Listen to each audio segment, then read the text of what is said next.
Welcome back, Food FAQers. I'm Mariela. And I'm Eric. And we are here talking about Havana Nights Dinner Edition. Woo! I think we're going to sing a lot more, and it feels natural. It does. It feels good. It does. It feels natural to me. It's who I am, Mariela. But anyway, we're going to be talking about Cuban food and like real deal Cuban food, the stuff we make at home when we want to have something authentic. And stuff you can make at home too. Absolutely. It's going to be recipes you can make at your home. Yeah, because we like to do things simplified. Like I don't do beans the way my mom does them. No. My grandmother never cooked. Honestly, she wasn't that kind of lady. And so I can't say my grandma's beans, but I can tell you that it's a canned situation and it's going to be easy for you to replicate. My grandmother made the best black beans. I know she really did. I remember that. Oh my God, it was so good. She didn't make a lot of great things. You know, like you and I talked about, like my mother and my grandmother, they were like workers. Like they weren't like, they didn't want to be home. Yeah. They like doing their thing, yeah. You know? And so your mom's a worker too. Yeah. So even though she still makes good beans, but she doesn't do it really ever now, but I don't have that gift. So I rely on the can and I'm fine with it. I love me a good can of black beans. They help you out in so many ways. Oh my gosh. Yeah. And especially the way that we do it, you'll see. Yeah. So I'm going to talk about first, we're just going to like jump right in here. Something called congri, or sometimes it's called, what is it? Moros, Christians and Moors. There's a whole history there, which I don't really even understand or want to talk about at the moment, but it is beans and rice cooked together so that the grains of rice are tinted a slight black color. And to achieve this is all you have to do. First of all, it's delicious because there's like, you've had rice and beans and they are good, but this to me, I like it more. Do you? So we're going to disagree. I actually like my black beans. So I like the white rice and then I like to put in the black beans on top of it. I like congri. Like, don't get me wrong. I'm not going to turn down congri. Like, what type of half Hispanic am I? But I do prefer rice on top of black beans. But here's the thing with this recipe, you can also do that as well. And we can get to that in a second, where you just make the beans and rice separate. Absolutely. And everyone really in my family agrees with you. But anyway, I love it. So this is how you make it. I get 1 or 2 slices of bacon and I chop them up fine. I saute them in olive oil and then I add about half an onion, 2 cloves of garlic, more if you're feeling feisty, and I let that play. I'll put in cilantro. If you're Eric, you don't, because he thinks it tastes like soap. He has that pretend gene that doesn't really exist. Use parsley if you have to. You don't really have to use parsley. Cilantro, if you want the flavor, nothing if you don't like the cilantro. And then I will fry that up together, make it nice and bubbly. And then I'll add in about a cup of rice. I will mix it together. I'll add a little bit of bouillon, chicken bouillon, which I think is the secret to cooking. Like any animal base is a secret to cooking food, I feel. Yep. Right? It adds, it pumps up the flavor in a way that there's really no other way to do. That's what restaurants do. When they make all these sauces and stuff, they add the base of beef or chicken or veal or whatever protein source. I think it makes a difference in everything you make. I pour that in there. I let it hang out for a second. So then you add the water, you add the full can of beans with the liquid that comes in the beans and you mix that up. And then you wait for it to boil again. It comes to a full boil. You cover it. And then you put it on I wouldn't say low, but somewhere between low and medium. Medium low. That would be an ideal temperature.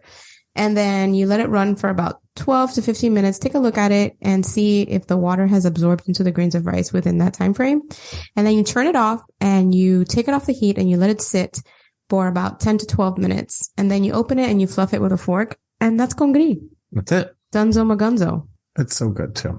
And if you want to make it separate, Keith, what's the secret? The thing to making it separate is it's kind of similar what you did. So I just add the can of black beans in a pot and just, get it really hot. Get it boiling, just heat it up. And then at the end, all I do is I just add some olive oil, salt, pepper, garlic, little capful of vinegar, and just keep letting it stir and until it gets kind of thick. That's it. You're done. And you could add the vinegar to the congri to it out. It works there too. And you can also do the same thing you said. You can fry up bacon and you can also use that bacon inside the beans also. Congri or black beans traditionally has like pork fat in it and chorizo and things like that. But this is obviously a quick version because there's like an all day bean version, but this is just like a really quick version and it comes out really, really good.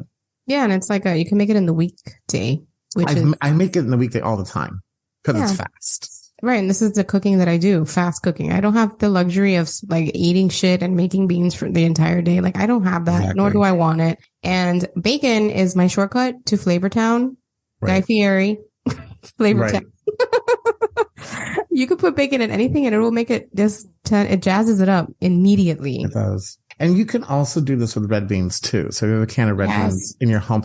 So, the part of Cuba my mother comes from, it's an area, it's called Holguín.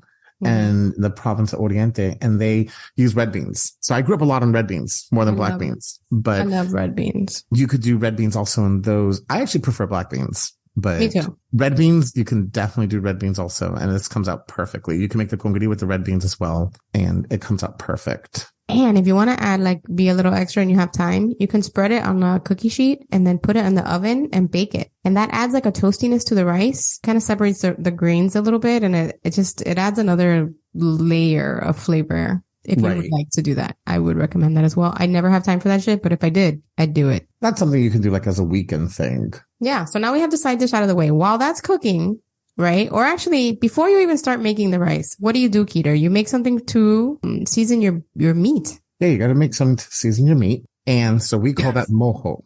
M-O-J-O. So you can also just say mojo. And so this seasoning, in Miami, of course, you can buy it in a bottle. And all of the places. And actually, I was here in the DC area and I was shopping at Lidl, and you can buy mojo in a bottle at Lidl. No. So that's pretty cool. But so this seasoning probably goes on everything we do meat wise, and you can make it at home. So it's really simple. It's just basically, it's extra virgin olive oil, salt, pepper, lime, oranges, onions, garlic, and you can bottle it. You could just put it in a pan. This is something that, at least growing up, we marinated most of all our meats in it. So anything from chicken to pork to steak to seafood. This was a staple in our home. So put on anything. You could put it on your vegetables as well. It's a really good marinade on vegetables. You can dip your vegetables in it before you roast them. But it's just simple and quick. You know what I'll do? What? I get a big plastic storage food bag, and then I'll just squeeze the lemons and the oranges right into it. I'll make a mojo just for the protein that I'm cooking that day. And it's the best because it's less mess. And then I just throw in the chicken thighs usually that I'll put in there, or the breast. And then I'll just tuck it in under the lowest shelf in the refrigerator. Done. Marinating town. It goes really good on roasted potatoes, by the way. That sounds so good. I've never tried it with vegetables before. It's really, well, think about it. We put it on yuca. That's true. So it goes really well on roasted potatoes. Never thought of that. I like that idea.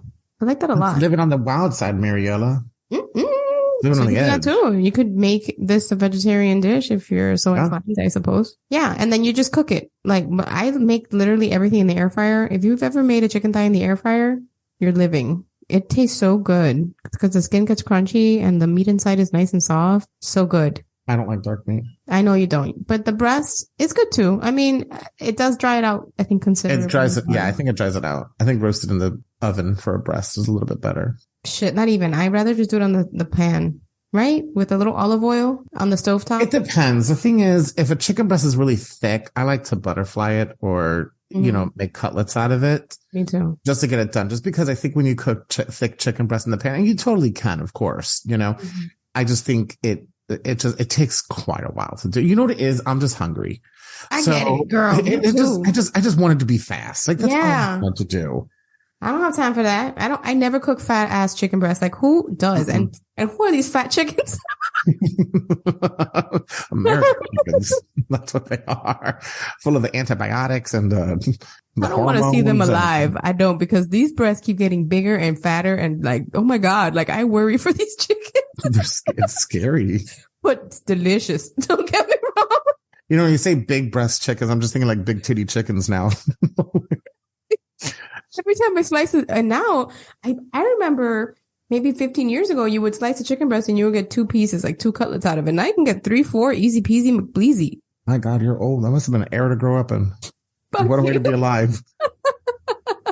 Don't you think they're bigger now? I don't know what happened. They are bigger. All right. They're much so mojo. Do it. Mojo. Delicious, easy, citrusy. I mean, there's nothing. I love a citrus. It is a good citrusy. Like, don't shy away from the lime and orange. Like, it's meant to be citrusy. It's meant to be a citrus glaze or marinade. Ooh, a glaze. And, well, that's what I was talking about. Actually, cooking it, you can reduce it down. I don't know if you've ever reduced it down before and glazed meat with it. Never, like a pork chop. Ooh, actually, I do it in pork chops all the time. Ooh, and so you cook it down. You can glaze it with pork chop. It's really good. So do not be shy. If you are going to cook it down, be careful if you put any salt in it, because that's going to really enhance that salt flavor. But don't be scared of the lime and orange. It's meant to be sour. It's meant to be citrusy. Yeah. Well, traditionally we make it with sour orange, which is Correct. something you don't find really anywhere. Sometimes not even here. Honestly, it's not that easy to find sour orange. You have to go to like one of those very Cuban-y stores, supermarkets to find it. You don't just get it everywhere. Like El Presidente. Oh my God. I've never been there before. Maybe once. That still exists. I wonder if it still exists. It does. And people shop there and it's a busy place, but it's not my cup of tea. I'm not, I don't know what the word is. You're a Publix girl? Are you a Publix girl? No, I do Aldi. I'm not afraid. Girl. Oh, okay. Okay, I'll go to Aldi, but the Presidente is just, it's like a different place. I don't know if I'm traditional enough. It's a little old world. Yeah, and that's not where I'm at, you know. No, you got to be a little tough to go into there. So, do you remember back in the day, like, I mean, back in the 90s, do you remember Granada Supermarket? Like on Bird yeah. Road? Okay, so I'll never forget one day being in Granada Supermarket. I have no idea why we were there because my mother would never go there, but we were there. And I just remember seeing a lady smoking in the aisle. And just, so you know you're in a Cuban market in Miami in the 90s. When there's just this lady just shopping and just smoking in the aisles. Wow. I remember thinking, how amazing. This would never happen at Publix. But how incredible is that you could just smoke in the fucking aisle? Like, it's like, oh, you need some bread. Let me light up a Marlboro. So. That's amazing. But they do make really good chicharrones at those places. Absolutely. They make the best. And Cuban bread. Oh, and the Cuban bread is so good at those places. Yeah, the Cuban bread and the chicharrones are really good. Remember when they used to like make Cuban bread with chicharrones at some point? Do you remember that fad? No, what kind of fantasy world were you in? That's no, amazing. I swear to you. Yes, they would chunk it up. Yes, and they would put it in the bread and it would be part of like baked in there. Chicharrón. I don't know why I can envision it. I just don't know if I was fat enough to eat that. Oh, I was scared to eat it. No, don't be scared, girl. I'm gonna see if they still make it. If they do, I'm gonna bring it one day. I haven't brought you guys any pastelitos in like at least 2 visits. Yeah, Ryan is like literally counting it down. Oh shoot, I gotta get that. So I'm gonna see you soon. I'm so excited. Yeah, we are gonna see each other soon. So, but I think, wow, I've never heard that. Now, well, I mean, we're not talking about yuca, but my favorite is Tanya, you know, my great friend Tanya. Mm-hmm. Her grandmother used to make chicharrones and mix it with her yuca. And that was really good. That was so good. And she would home make her mojo also. I think she would home make her mojo on the yuca too. You have to. My mom even does that. She's pretty lazy in the kitchen these days. God bless. My mom was all about the always. She's like, there's no more mojo in the bottle. Guys, we're not eating. Let's go to McDonald's. We're just going to go to Burger King. We're done here. So. Gotta love them. Mojo's really good. Yeah, and it's easy, you know, and really you can I can tell you add half an onion, 3 cloves of garlic. Those could be starting points, but then make it your own. Add the things you like. Oh, you know what's good in there? Cumin. I love cumin inside mojo too. Me too. I love cumin. I have a thing with cumin recently. I don't know what it is. And the more I add, the more I like it. Cumin's also good in the black beans too. It really is. You're absolutely right. So you can add bay leaf. You should put a bay leaf in the black beans also. Bay leaf as well, which, you know, I don't know what flavor it imparts, but it feels like my ancestors are whispering in my ear. Right. I don't know if it imparts any flavor whatsoever. The dry little leaf that's in my cabinet for a month and a half. Yeah. But I'm just told to do it. And you have to. So I just do it. Absolutely. So that's dinner. In my house, this will be dinner. At least once a month, I will make congri and some kind of like citrusy chicken like this. And that's it. And sometimes, like I said, Cuban food is not famous for its vegetables, but you can absolutely make a side vegetable that is a complete afterthought, or a salad, or a tomato salad. Right. The ancestors won't like it, but no, they won't. But you can. Exactly. Right. You know what? Olive oil is healthy. So right. It's done. Enjoy it. Delicious. And then we're obviously going to have something sweet, because it wouldn't be us unless we had something sweet. And I remember one time I made these for you when you first moved. away. Yep. I made pastelitos for you. I was like, oh, I'm not going to bring them. I'm going to make them for you. And you must have been like, what the fuck? Why would you do that? Like, Marty, the exact instructions was, you need to go to the bakery I told you to go to. I know. I thought I knew better, but I was awfully wrong. But you can make these and they are delicious, right? And they're simple and anybody can make them. Here we have guava pastelitos, which is just guava. Sometimes just guava, sometimes guava and cheese. I prefer the guava and cheese. How about you? I prefer the guava and cheese. So we should also just say pastelito is just pastry. Correct. Like a turtle. It just needs a pastry. It's just think of for those who don't know, think of just like a pastry, a Danish, right. That's basically what this is, that those going to be different. But so back to your question, I prefer the guava and cheese. Me too. I need a savory note. Guava's too sweet. Extremely. Right? I'm not into too sweet things. We've talked about this ad nauseum, but that's why I prefer the cream cheese. So that's what you do. You grab your sheet of puff pastry. You usually have to thaw it out, everyone. Okay. I think it's a pain in the ass to do that, which doesn't it always, I always forget.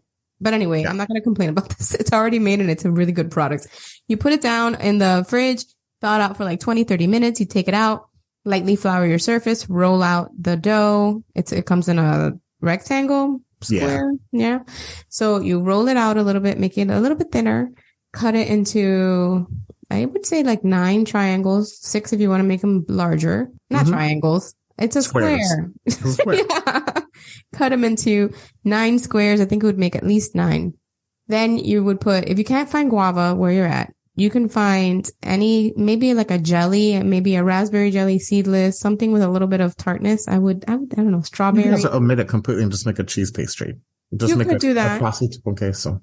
You could do that. But if you want a little something sweet, pick a jam that you like, put it in there, about a tablespoon, another tablespoon of the cream cheese, and then you make a little egg wash on the side, dip your finger in it, line the outside of the pastry with your finger, outline it, and then close it. Then press it with a fork so that it doesn't pop open when it's in the oven. Also make sure you put a little hole in the center so it could vent, otherwise it will explode in the oven. And it makes it ugly. All the filling comes out when you want it to stay in. And then you bake it at 400 degrees for, I'd say like 10 minutes or so. And then, before you do all this shit, you need to make simple syrup. You probably made it from last week's recipes, right? Yes. We had simple syrup last week. Maybe. Maybe at some point. We did with your daiquiri. Right? Yeah. So anyway, simple syrup is just 1 part water, 1 part sugar. You boil it until it dissolves and it becomes a sweet liquid that you can flavor things with without adding grainy sugar. Something where the sugar won't be able to dissolve. You add this to sweeten. Right. You don't absolutely need to do this part, but we and Eric were actually talking about this because he says it's granulated sugar and not simple syrup, but I think it's probably both. What do you think? Mean, more sugar the merrier. That's fine. Right? So you bake it 10 minutes and then you go ahead and you brush on with a pastry brush. You brush on the simple syrup to the pastries and then you just sprinkle on a little bit of granulated sugar. You put it back in the oven for another 6 to 8 minutes and then you have pastelitos. They're really good. They're so flipping good. So my favorite pastelito, what is your all-time favorite pastelito? Like what is out of all pastelito? Yeah, me too. Meat. So carne, so the meat pastelitos and meat, it's just a ground beef. It's a ground beef. It's seasoned ground beef. And what I like about it is it's still sweetened on the top of the pastry. So that is where you have the simple syrup. It is still sweetened on the top. And so the carne ones are my favorite. Mine too. They're like picadillo, but like a drier picadillo. Right. Picadillo again is just chopped up. It's just ground beef. Yeah, it's like I don't know. I want to say chili, but it's not really chili, but it's something like that. Yeah, like not a sauce. Not soupy. It's not soupy. But the carne ones are my favorite ones. And then after the carne ones, I'd have to pick the guava and cheese. I like just regular queso. So if you wanted to make a queso pastelito, you just put in the cream cheese and then you cover it up and then you really go to town with the granulated sugar. Those are really crunchy with sugar on top. Yeah. Now, Mari, do you sweeten the cream cheese? No, I would tell you that some people will. Yeah. But I don't know if I would. I think the cream cheese is fine by itself because it's going to be sweet on the top. That's what I think. But some people might disagree with that. I think some people really like sweet shit and it has to be like cloyingly sweet. And so if that's you, sweeten your cream cheese. And I think you could just do it with regular sugar and it would definitely melt into the product. It won't stay like hard or anything like grainy. And one thing I want to say is give it a couple minutes when you take it out of the oven because it's like boiling guava and cream cheese in there.